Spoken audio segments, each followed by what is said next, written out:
Hola, hola, qué gusto estar con ustedes una vez más aquí en Parche Pro. Les damos la bienvenida y por supuesto los saludamos, les mandamos un fuerte abrazo. Gracias por preferirnos cada 8 días para hablar aquí en Parche Pro de temas que nos implican a todos los jóvenes y por supuesto a toda la sociedad. Yo soy Milton Medina y como siempre me place saludar a mi compañera Karen Quijano. Karen, ¿cómo estás?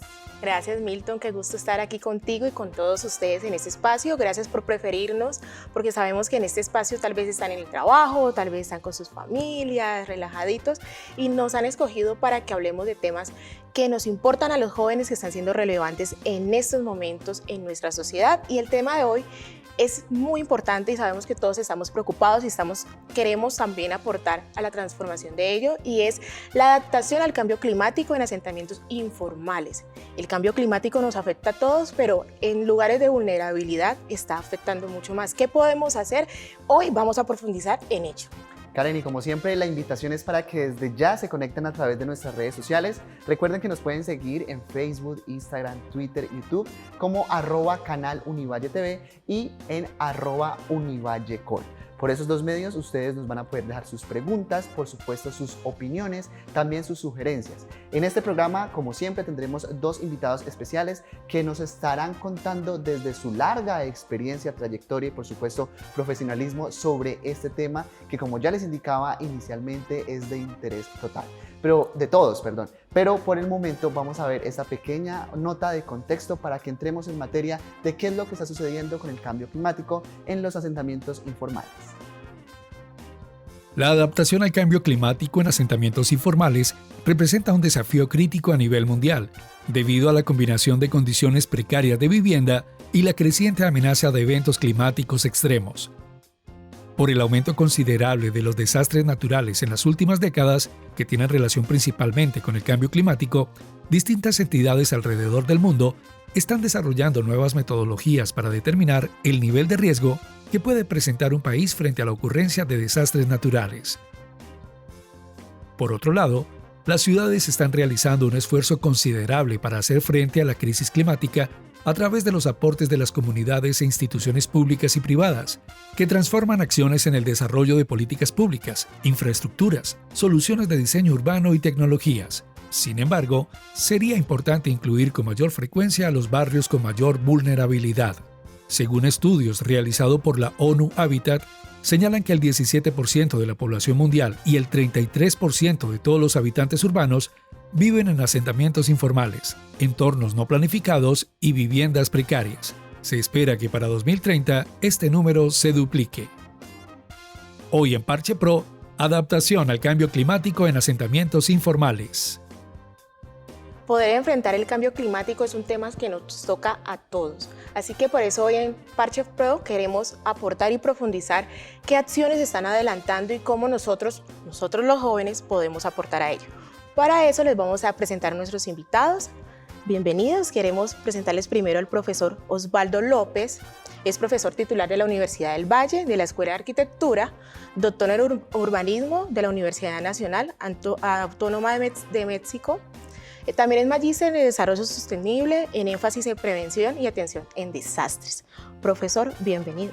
Bueno, muchas gracias por la invitación y muchas gracias por estar hoy aquí con ustedes. No, profesor, muchísimas gracias a usted por regalarnos este espacio, este tiempo. Y también está con nosotros la profesora Adriana Patricia López Valencia.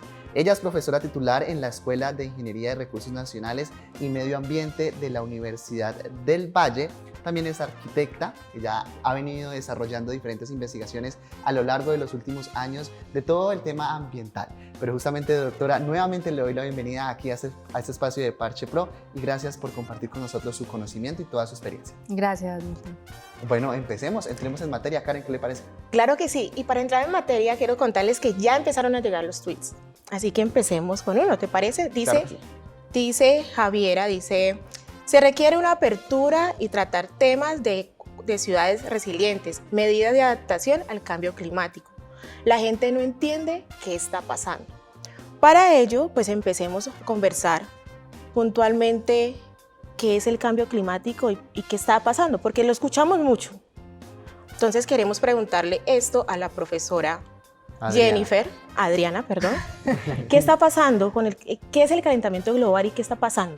Para que aterricemos a las personas. Bueno, en principio es un fenómeno que es natural, pero que en los últimos años, por efectos de las actividades humanas, se ha acelerado y se ha ampliado, digamos, el impacto que estamos generando. Entonces, estamos aumentando la temperatura del planeta, y esto a veces implica unos cambios en las dinámicas propias de los ecosistemas. Esto implica cambios en los patrones de lluvia, cambios en toda la forma en la que opera nuestro planeta.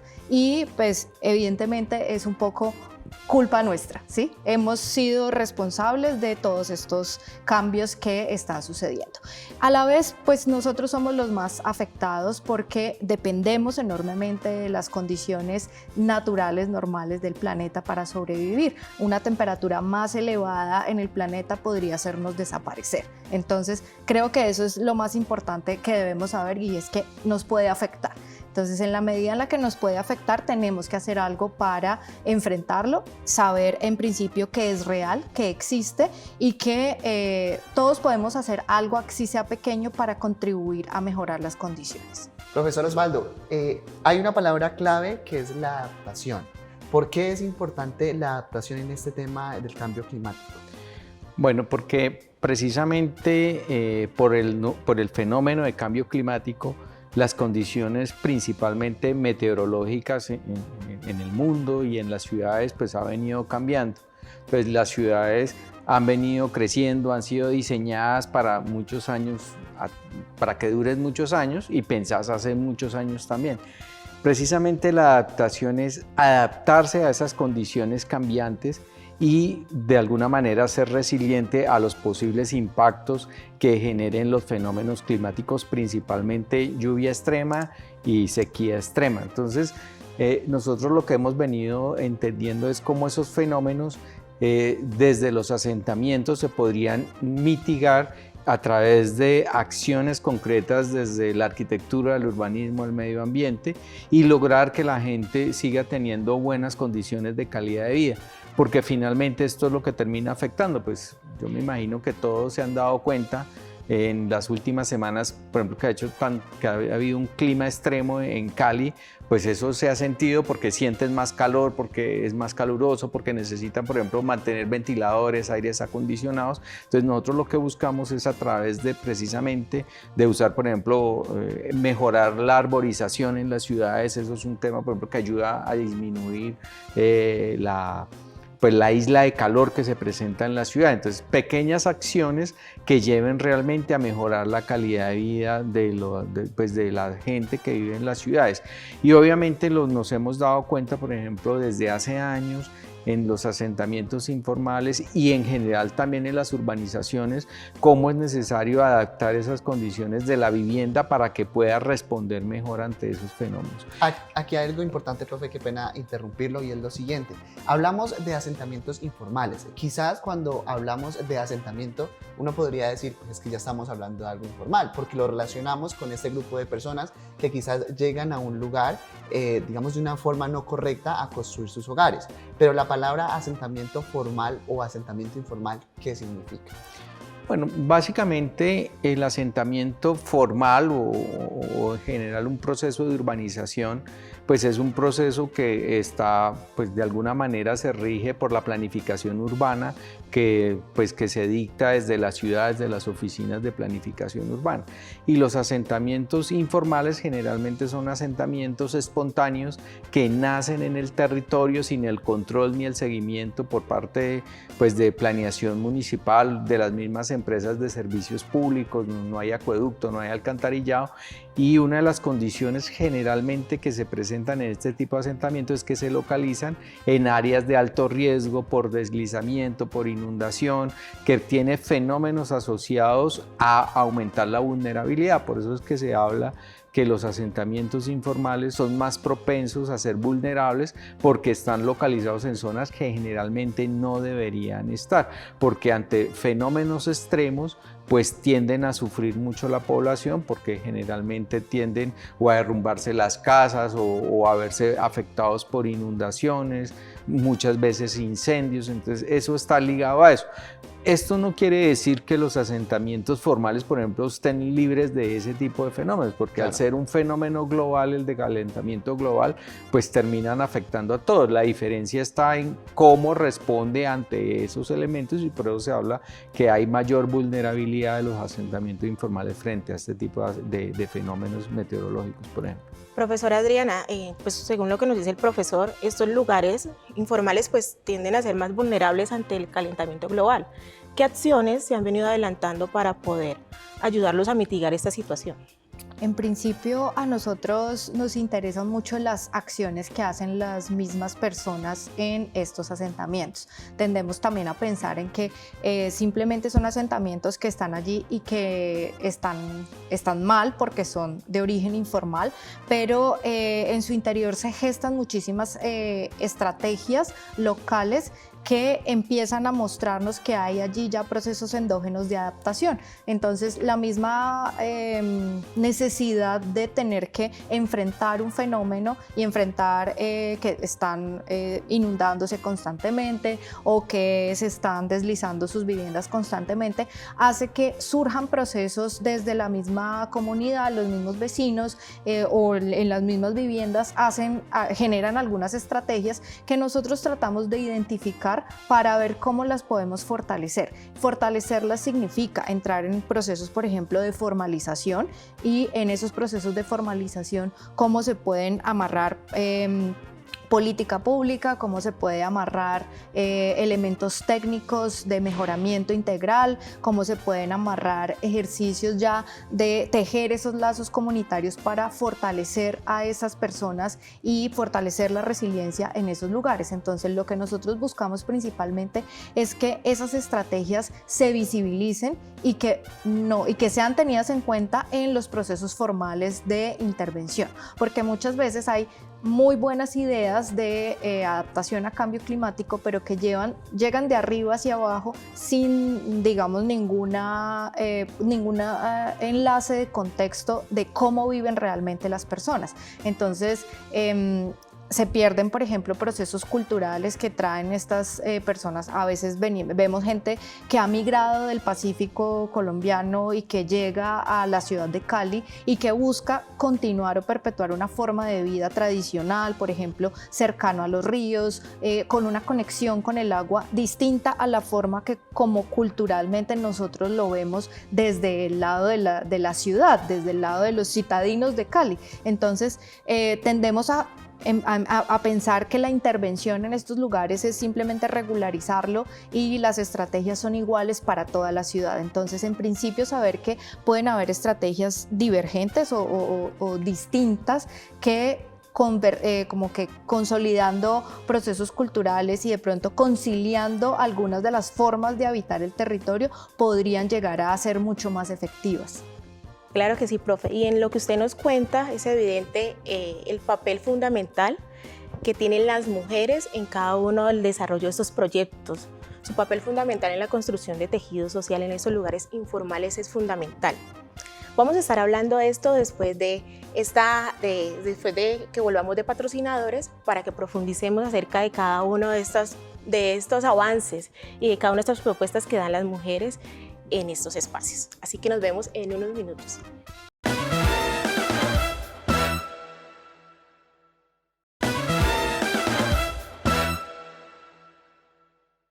Avanzamos en Parche Pro, gracias por continuar con nosotros. Recuerden que hoy estamos hablando de la adaptación en el cambio climático en asentamientos informales. Desde la Universidad del Valle se lideran diferentes procesos con el propósito de aportar desde la investigación, la reflexión y la acción a todos los diferentes problemas o situaciones que se presentan en nuestra ciudad y a nivel departamental. Uno de esos proyectos que se gesta hace varios años es Adapto. En los últimos meses se acaba de realizar una publicación que se denomina Artefactos y hago énfasis en esta palabra porque es importante, es un término que impacta y por esa razón le pregunto de una vez al profesor Osvaldo, ¿qué significa artefactos ¿Cómo nutrió este proyecto y todas estas investigaciones que ustedes vienen realizando desde hace un buen tiempo? Bueno, nosotros denominamos dentro del proyecto Artefactos a la finalización de un microproyecto de reducción del riesgo y de adaptación al cambio climático en las diferentes comunidades que generalmente fueron liderados por ellos mismos a partir de su comprensión de cómo mitigar ese riesgo que se presentaba en sus comunidades. Nosotros, pues, es importante aclarar que estos artefactos se realizaron en 3 países diferentes y nosotros lo que hacíamos en cada país, en Cuba, en Chile, en Biobío y en Colombia, que se trabajó en simultánea en Salgar y en Yumbo, lo que hacíamos era hacer propuestas de cómo mejorar eso, pero que nacían de la comunidad. Entonces nosotros esos artefactos están divididos en 2 tipos. Tipo A, que son esos artefactos que contó con la participación y asesoría técnica de la universidad y eran lideradas por la comunidad, y eso se ve reflejado en una cantidad de proyectos que hicimos de mitigación en los asentamientos. Y artefactos tipo B, que eran básicamente lo que nosotros hacíamos era que empoderábamos a la comunidad y aquellas iniciativas que tenían como mayores alcances se les financiaba a través del consorcio de universidades liderado por el IDRC de Canadá, donde ellos les daban dinero para que la comunidad ejerciera esos proyectos, y al final nosotros lo que hacíamos era un proceso de evaluación del impacto. Bueno, funcionó, no funcionó, si sirvió, qué pasó, qué no pasó, y nos interesaba muchísimo sobre todo que las comunidades tuvieran esa iniciativa y esas iniciativas se mantuvieran, así que esos artefactos, luego de que la universidad se acaba el apoyo, se pudieran continuar. El IDRC de alguna manera siempre ha tenido este interés con la Universidad de Montreal y con la Universidad McGill y con todo el consorcio de universidades en Latinoamérica, de que realmente la población se apodere de esto. ¿Por qué decimos esto? Porque nosotros lo que nos hemos dado cuenta es que en los asentamientos informales es muy importante las iniciativas locales, porque en últimas el gobierno se va o el gobierno no tiene los recursos y queda la comunidad, y finalmente son los que terminan de alguna manera padeciendo y asimismo dando respuesta en el corto plazo a estos fenómenos. Entonces, y aún más como en esos lugares como de vulnerabilidad, porque digamos en las ciudades principales claramente se tienden a atender las situaciones que pasan en lo urbano o digamos como en las zonas más principales, pero en las zonas rurales, que es donde mayormente se ven esos asentamientos, pues no se tienen en cuenta. Profe, usted hablaba de 2 tipos de artefactos, pero si lo trasladamos a términos coloquiales, artefactos que son como acciones, como sí, tareas, como actividades. Artefactos son intervenciones en la ciudad que nosotros, por ejemplo, realizamos intervenciones. Por ejemplo, nosotros se diseñaron unas graderías filtrantes, Okay. Que ayudan, por ejemplo, a evitar inundaciones, o que ayudan, por ejemplo, en momentos de lluvia a través de todo un sistema urbano de drenaje a que el agua, si no hay estos sistemas, de alguna manera sirven como esponjas que lo que hacen es retener el agua para evitar que se inunde rápidamente los espacios. Por ejemplo, también me acuerdo que ese es un artefacto tipo A que es asesorado por la universidad, pero me acuerdo, por ejemplo, que también hubo un artefacto tipo B que era todo un proceso de reforestación de un cerro en Yumbo, que de alguna manera era importante porque esto ayudaba a retener lluvias y ayudaba, por ejemplo, a mejorar como el microclima urbano en esas zonas, que fueron liderados eminentemente por la comunidad, y ellos, por ejemplo, nosotros les apoyamos con cortadoras, con guadañas, con cosas, herramienta para que ellos pudieran hacer todo esto sembrado. Entonces, esos son proyectos que nacieron eminentemente de la comunidad, y nosotros lo que hacíamos con estudiantes era que ellos le ayudaban como a la formulación de sus proyectos y los llevábamos a los comités técnicos del proyecto en el consorcio, y los que se veía que tenían mayor alcance y mayor posibilidad de realizarse se les apoyaba con un dinero. Realmente, si no estoy mal, se les daban 7, 8 millones de pesos, y con estos recursos ellos al final demostraban que se hacía. Todo lo que se compraba, herramienta, equipo, quedaba a nombre de la misma comunidad. O sea, nosotros les dábamos la plata y lo que hacíamos era después revisar que efectivamente se hubieran gastado los recursos. Hubo casos también donde la comunidad finalmente no, pues no fueron como buenos proyectos porque no lograron concretar cosas, y los que quedan en la publicación pues fueron los que al final lograron como alcances medibles, positivos, que hubo una transformación, que realmente se logró demostrar que se podían adaptar al cambio climático y mitigar como esas condiciones adversas. Profesora Adriana, el profesor nos contaba que esta iniciativa se ha llevado en diferentes países, como Cuba, pero aquí en Colombia, ¿en qué lugares podemos contarle a las personas que nos están viendo en qué lugares hemos podido aplicar estos artefactos o actividades y qué acciones se han hecho y cuáles han sido esos resultados? Bueno, en Colombia nosotros desde la Universidad del Valle trabajamos el caso de estudio en Yumbo, Valle del Cauca, y con la Universidad Javeriana de Bogotá y la Corporación Antioquia Presente de Medellín se trabajó el caso de Salgar, Antioquia. Entonces teníamos estos dos lugares de implementación en el caso colombiano, y son lugares particularmente son distintos, tienen que enfrentar problemáticas distintas. En el caso de Salgar están enfrentando un proceso de post-desastre, hubo una avalancha, una avenida torrencial en un momento dado que se llevó unas viviendas, y lo que estaban haciendo era generando iniciativas locales de cómo recuperarse después de ese fenómeno y de esa suceso pues de desastre. Entonces este tipo de artefactos no solamente son técnicos, como en el caso que explicaba Osvaldo de mobiliario urbano que ayude con la mitigación del riesgo, sino también artefactos sociales, de cómo la misma comunidad se organiza para, por ejemplo, generar alertas tempranas. Esto en el caso de Salgar pues se puede ver en la publicación. Hay un gran componente de cómo la comunidad se organiza y se empiezan a generar unos comités, unas formas de enfrentar el fenómeno. Entonces hay artefactos que tienen que ver mucho con el tema educativo, con el tema social, pero otros, en el caso de Yumbo, nosotros acá estamos trabajando ya un fenómeno que tiene que ver con la contaminación atmosférica, con la ocupación de suelos de protección en zonas urbanas de ladera, y cómo tenemos la responsabilidad de frenar ese fenómeno de expansión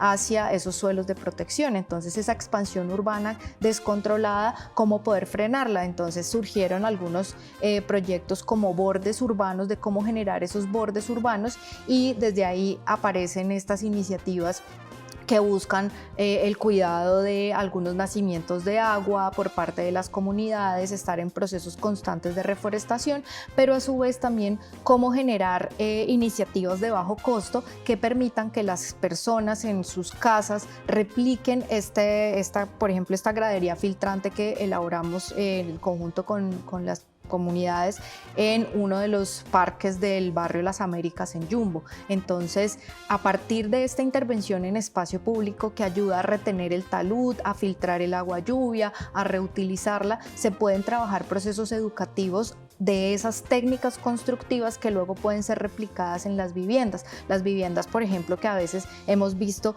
que el agua descorrentía porque no hay una tubería de aguas lluvias, pasa por la mitad de la sala de las casas, y las casas, digamos, que están en una condición con una montaña en la parte trasera que ya pronto, si en una temporada de lluvia se pueden deslizar, pueden generar este tipo de módulos y construirlos de manera muy sencilla en ese patio de la casa y ayudar a resolver un poco, de alguna manera mitigar el efecto de lo que está allí sucediendo.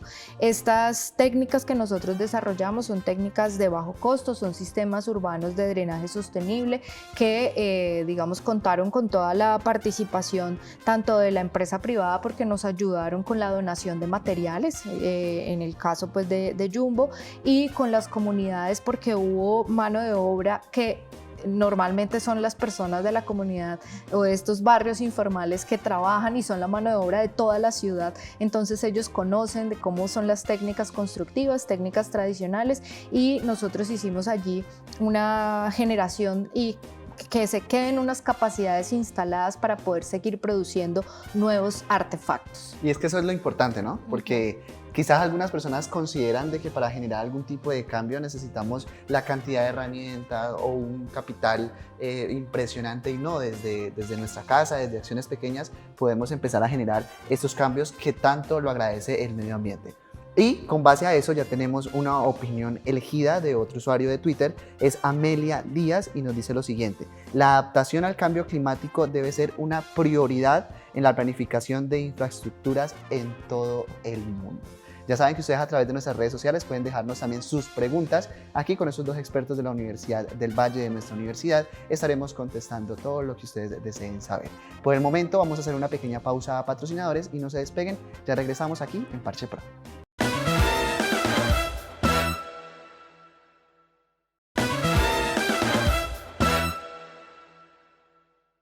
Y continuamos aquí en Parche Pro hablando de la adaptación al cambio climático en asentamientos informales, aquí con nuestros invitados. Y quiero preguntarle a la profesora Adriana, ya que ella venía hablando acerca del papel fundamental de cada una de las personas de la comunidad, el papel de las mujeres. Sabemos de que en las investigaciones vemos a las mujeres liderando, vemos a las mujeres ayudando a la construcción de tejido social. ¿Cuál ha sido el impacto que tienen estas mujeres, además que también son población vulnerable? Bueno, principalmente la mujer en estas condiciones de vulnerabilidad o estos asentamientos informales a veces es cabeza de hogar, ¿sí? Entonces es quien lleva toda la responsabilidad en el evento en el que algo suceda, ¿sí? Y también lleva la responsabilidad del cuidado. Entonces, en esta dinámica del cuidado del hogar, las mujeres buscan cómo aprender y cómo generar formas de proteger a su familia. Y esto es lo que hace que las mujeres en estos casos de los temas de adaptación a cambio climático sean fundamentales, porque necesitamos esa conciencia de la protección. Entonces ahí aparecen unos liderazgos femeninos que identificamos en los casos de Cuba, identificamos en los casos de Chile y en los casos de Colombia, que básicamente las mujeres son las que primero se reúnen para entender qué es lo que está sucediendo, para buscar alternativas de solución, para empezar a llamar a otros miembros de la comunidad, para gestionar recursos. La mujer, de hecho, históricamente en la casa ha buscado los recursos de donde no existen. Entonces, eso se replica en los barrios. Las mujeres se conforman con otros grupos, se forman grupos para buscar recursos, para gestionar soluciones y alternativas. Particularmente en nuestra investigación, lo que nosotros encontramos es que la mujer ha llegado hasta ciertos momentos y hasta ciertos puntos de esas gestiones, y después empiezan a aparecer liderazgos masculinos en los cuales la mujer se ve relegada de ese protagonismo, y esto tiene que ver mucho como con el miedo que tienen en algunos de estos sectores altamente violentos y vulnerables nuevamente, pero ya una vulnerabilidad social de exponerse. Entonces, en el caso, por ejemplo, de nuestra investigación, encontramos liderazgos femeninos que en un momento dado dijeron: doy un paso al costado, y aparece un liderazgo masculino para enfrentar los problemas que surgen de llevar a cabo estos proyectos ya con la comunidad. Y entonces aparecía un hombre que era pues como el que empezaba ya a frentear y a discutir y a, digamos, a avanzar en los procesos cuando ya se presentaban conflictos entre los vecinos. La mujer en nuestro caso de estudio empezó a hacerse un poco a un lado, pero siempre fue la gestora. Entonces nos pasó muchísimo en los casos en que la gestora era femenina, pero hasta cierto momento luego dejaba ella el protagonismo o la visibilidad, se hacía a un lado y terminaba liderando o llevando como la cara del proyecto un hombre, ¿sí? Entonces, pues esto para nosotros es como tomamos nota y nos preguntamos por qué suceden este tipo de cosas, y pues las respuestas las puede dar más un sociólogo que nosotros. Estamos en un consorcio de universidades en las que trabajamos de manera interdisciplinar. Y pues básicamente esto responde a fenómenos históricos de violencia, de esta, digamos, de una sociedad que normalmente ha perpetuado como ciertos procesos de estas fenómenos que perpetúan las masculinidades, ¿sí? Y hablando de que las mujeres son cuidadoras y que están permitiendo a cuidar esos espacios vulnerables, ¿qué les podemos garantizar o desde este proyecto hay algún espacio para garantizar esa protección o ese cuidado de las mujeres que están liderando sus proyectos? Pues nosotros en el caso de estudio lo que hicimos fue aumentar como nuestro nivel de trabajo con los niños, que ese fue como la estrategia para que las mujeres no se nos desvincularan del todo.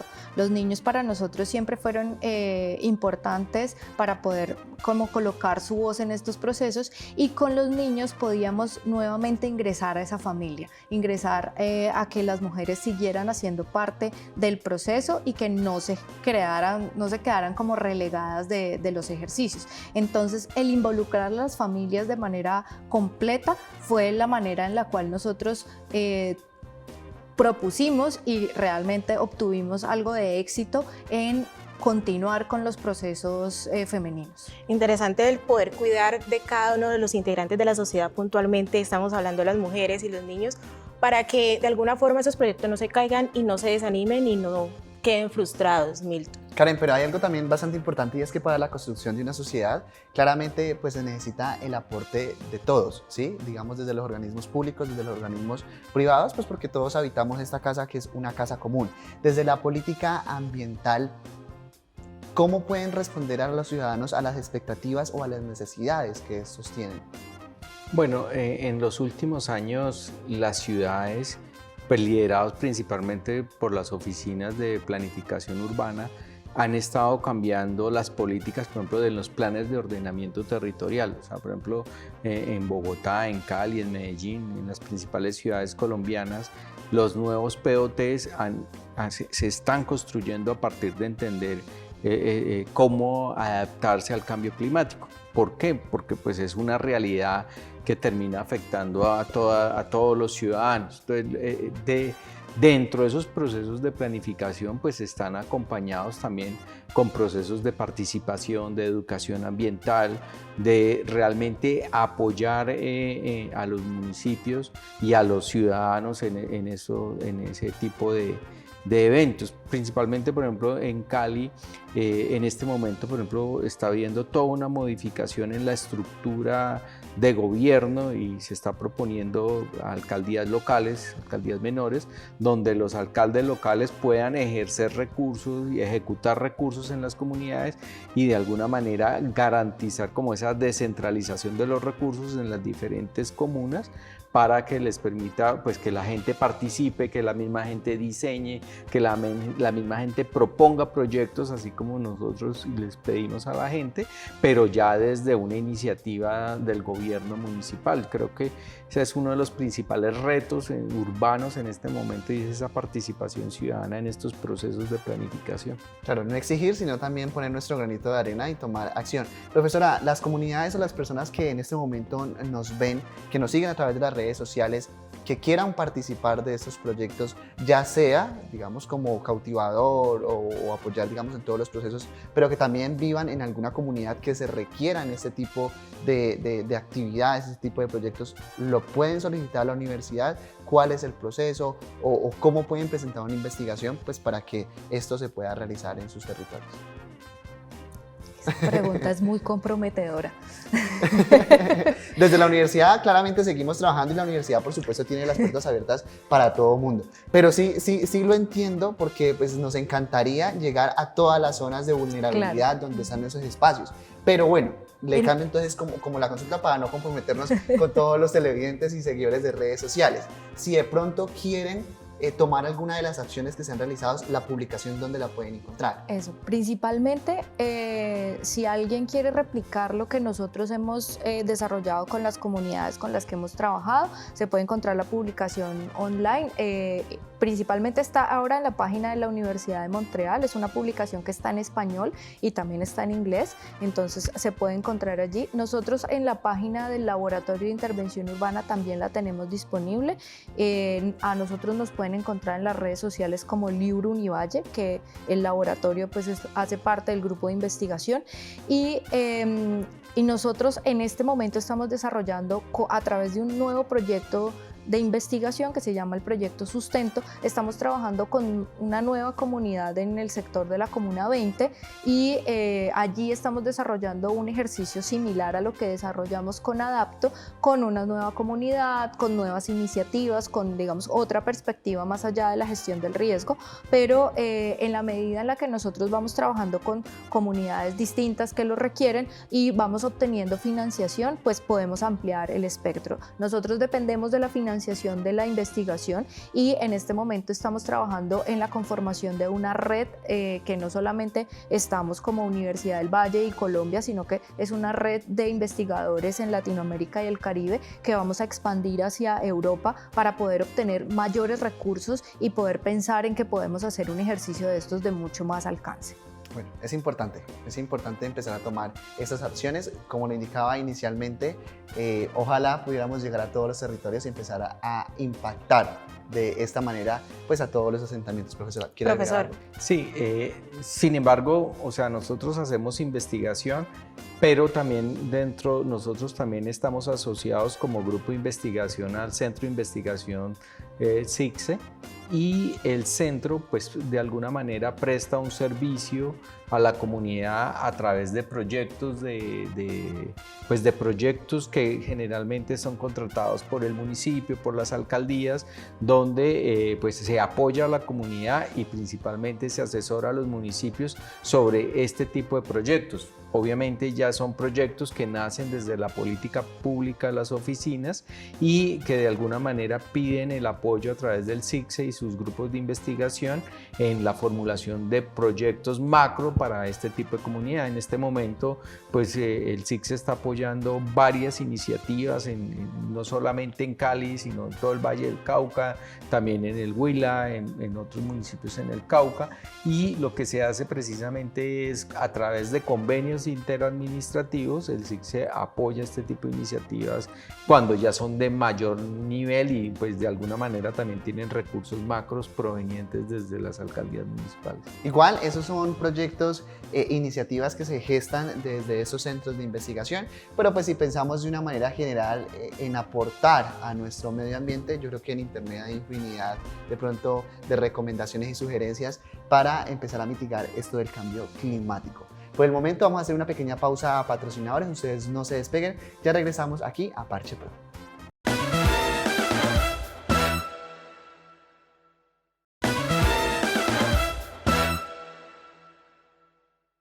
Avanzamos en Parche Pro, ya estamos llegando casi al final de nuestro programa y por supuesto los invitamos a que sigan interactuando a través de nuestras redes sociales. A través de este mecanismo de comunicación que hemos establecido con ustedes, nos llega la siguiente pregunta de un seguidor y es la siguiente: ¿qué tipo de estrategias de intervención sirven para mejorar la calidad de vida, la seguridad y las oportunidades de los habitantes, por ejemplo? Bueno, nosotros dentro del desarrollo, por ejemplo, de los artefactos, se plantearon, por ejemplo, unas graderías filtrantes, se plantearon unos recolectores de agua, lluvia, para evitar este tipo de inundaciones, pero creo que lo más importante es que de esos proyectos salen unas cartillas que van dirigidas a la comunidad, donde se les explica el paso a paso, que creo que para nosotros era muy importante que cada comunidad, por ejemplo, de acuerdo a sus necesidades, pueda coger esas cartillas y usarla en el desarrollo de sus proyectos de acuerdo a sus necesidades. Entonces, creo que ese tipo de iniciativas son importantísimas, porque lo que nosotros nos damos cuenta es que muchas veces los municipios se demoran en llegar a suplir ciertas necesidades. Entonces, ese tipo de adaptaciones que nacen desde la misma comunidad son súper importantes y mejoran rápidamente la calidad de vida de la comunidad. Sobre todo, por ejemplo, hemos encontrado casos, por ejemplo, que se está cayendo un muro y la gente como que espera que el municipio reaccione y se pueden venir casas abajo. Entonces, con este tipo de tecnologías que nosotros desarrollamos, que son de fácil entendimiento, con bajos recursos, pues ellos mismos pueden usarlos y aplicarlos en su momento y resolver un problema rápidamente, y obviamente después pues vendrá la solución macro. Nosotros nos encargamos como ese tipo de iniciativas que tienen un impacto rápido, que no son el ideal pues a largo plazo, pero que resuelven problemas puntuales, sobre todo con temas que tienen que ver con deslizamientos, con inundaciones, con control de escorrentías, con lluvias fuertes, como iniciativas que rápidamente le resuelven a la gente este tipo de problemas. No quiere decir que con esa iniciativa se resuelva el problema, pero por lo menos le da una espera a que llegue la solución. Muchas veces realmente la única iniciativa que queda es esa que se propuso. Entonces, por ejemplo, las cartillas que nosotros hemos sacado, que lo que hacemos es pedirles a estudiantes de diseño gráfico, de comunicación, que nos ayuden a que se vuelvan como muy digeribles para la comunidad y se les va enseñando el paso a paso, cómo se va haciendo y después que sea replicable. Esa es como la intención que nosotros hemos tenido y nos hemos dado cuenta que es muy fácil hacerlo. Realmente yo creo que lo que tendríamos que hacer ahora de pronto son videos en YouTube o cosas que se dan como más legibles para la comunidad para que rápidamente lo pueda aplicar en sus comunidades. O sea, realmente en este tema de prevención y atención de desastres sabemos que los primeros que llegan a la comunidad y son los que rápidamente pueden actuar en caso de un desastre o en caso de que se sepa que va a subir, por ejemplo, un río, pues son los primeros que pueden prevenir y tomar iniciativas y que les ayuda pues obviamente a mejorar sus condiciones de calidad de vida y sobre todo a proteger sus viviendas, sus cultivos, sus animales, que en muchas casas generalmente son los que terminan más afectados con este tipo de fenómenos. Sería una estrategia interesante y asequible para todos poder ir a YouTube y poder descargar esos videos y bueno, aprendí esto, apliquémoslo y poderle compartir a los demás, enseñar a la comunidad. Profesora Adriana, en cuestiones de iniciativas que adelanta la universidad, ¿qué se viene para la Escuela de Ingeniería y para la Escuela de Arquitectura, que sabemos que tienen semilleros de investigación? Bueno, nosotros actualmente tenemos algo que le hemos llamado la Cátedra de Innovación Social y es una asignatura electiva profesional para todos los estudiantes de la Universidad del Valle, de pregrado, también lo pueden tomar estudiantes de posgrado y es una asignatura interdisciplinaria. Y en este momento estamos trabajando la temática central de artefactos para la reducción del riesgo. Entonces, el semestre pasado, la cohorte pasada de estudiantes desarrolló de manera conjunta con la comunidad del sector de San Francisco en Siloé, acá en Cali, uno de los artefactos liderados por la comunidad para evitar la erosión del suelo en un sector de la quebrada Isabel Pérez y con esto proteger un poco una obra de infraestructura que es un desarenador, que es el que hace que los sedimentos que vienen, digamos, de aguas arriba no entren al tubo de la quebrada porque la quebrada ya está entamborada. Entonces tiene una problemática de que el tubo ya no da abasto porque arriba hay deforestación, hay residuos sólidos, residuos de construcción que están siendo colocados en la quebrada. Entonces pues ya este tubo no da abasto en la época de intensas lluvias y bueno, ahora llueve más de la época en la que se construyó el tubo y para el cual fue calculado. Entonces se rebosa simplemente. Y los estudiantes de manera conjunta con las líderes del sector generaron una apuesta de solución técnica con unas técnicas constructivas muy sencillas que se llaman el bolsacreto.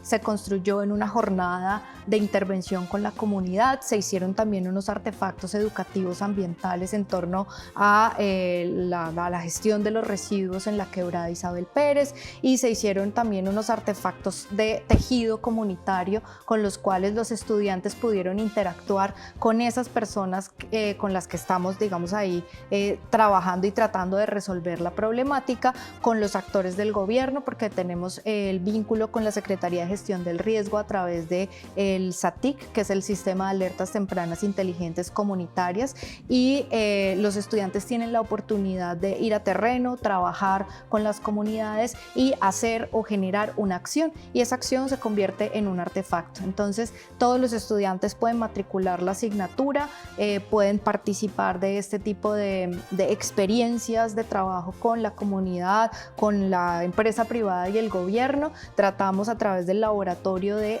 juntar todos estos actores para promover pequeñas acciones y formar a nuestros estudiantes en un contexto de la interdisciplinariedad y del trabajo colectivo. Entonces, esto es lo que tenemos nosotros en este momento. ¿Le puedes recordar, por favor, a los televidentes y a los estudiantes cuál es la materia para que la puedan? Se llama Laboratorio de Intervención Urbana, así como el equipo pues, del laboratorio. Interesante. Y otra cosa, ya sabemos que las personas de la comunidad pueden participar de forma activa en esos procesos y los estudiantes también.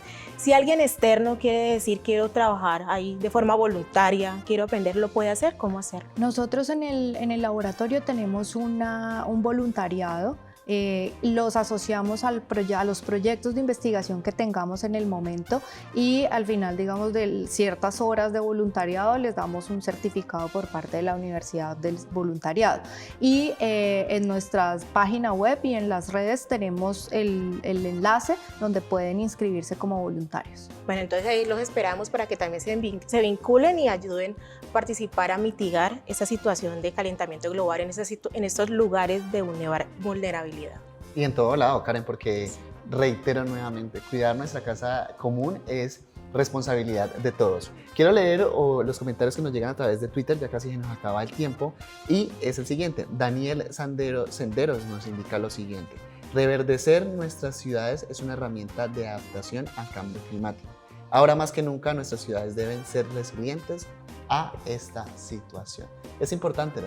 Es importante sembrar árboles. Esto ayuda claramente a mitigar o por lo menos que los problemas no se sigan incrementando. Profesor Osvaldo, ya estamos llegando al final, como lo he venido mencionando. ¿Alguna recomendación final, alguna consideración final para todas las personas que nos ven y quieren hacer parte del cambio?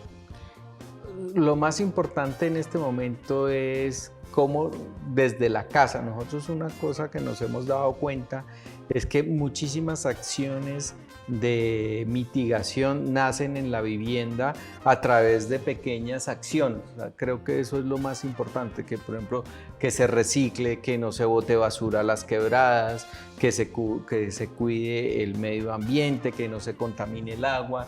Esas pequeñas acciones multiplicadas por millones de personas que habitan en una ciudad son muy importantes. Creo que esas pequeñas acciones son las que realmente en un futuro nos van a garantizar la subsistencia en este planeta. O sea, realmente el impacto que producimos cada uno desde su casa cuando se multiplica, pues es gigantesco. Entonces yo creo que esa es como una de las principales recomendaciones. Todas las acciones por mejorar el medio ambiente, por reciclar, por cuidar de no hacer desperdiciar luz, de hacer como acciones en contra del medio ambiente, son las que en el futuro nos van a mejorar la calidad de vida a todos.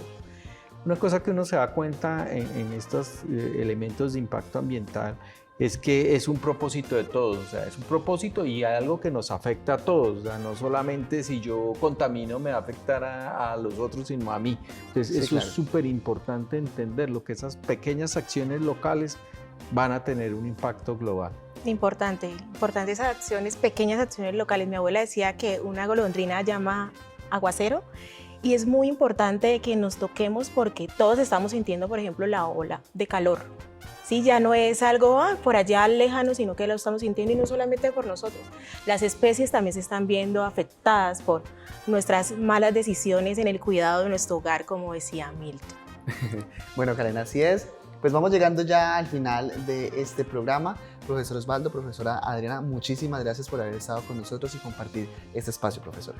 Gracias a ambos por entender que este tema es realmente importante y que los jóvenes tienen muchísimo que aportar.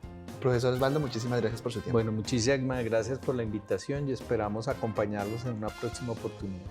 Claro Por supuesto que sí, porque el cambio climático y el medio ambiente es responsabilidad de todos. Así llegamos al final de este programa, nos despedimos, pero les esperamos en un próximo para seguir abordando diferentes temas de interés social. Chao. Chao.